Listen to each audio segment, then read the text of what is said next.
Wow and 1 minute. আপনি online game বা app থেকে ইনকাম করেছেন। হঠাৎ কর্ণাটকের কোনো সাইবার থানার তরফে আপনার নামে নোটিশ পাঠানো হয়েছে ব্যাংক জালিয়াতির অভিযোগে। এই অবস্থায় আপনি কি করবেন? প্রথমে বুঝে নিন অভিযোগটা কি।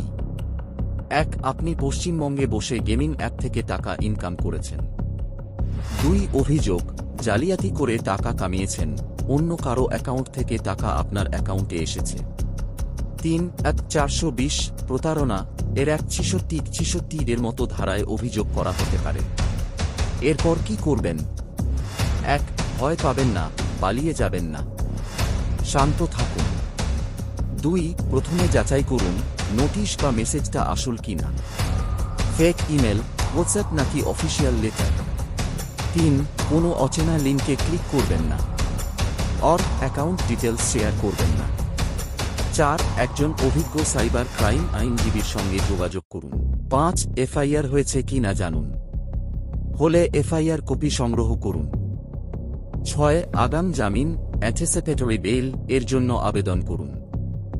7. যদি পুরো বিষয়টি মিথ্যা বা গুজব হয় তাহলে নিজের থানায় জিডি করুন এবং জালিয়াতির বিরুদ্ধে আইনি পদক্ষেপ নিন। মনে রাখবেন, আপনার অ্যাকাউন্টে টাকা এলেই আপনি অপরাধী নন, কিন্তু সূত্র বুঝে আইনগত ব্যবস্থা নেওয়া জরুরি।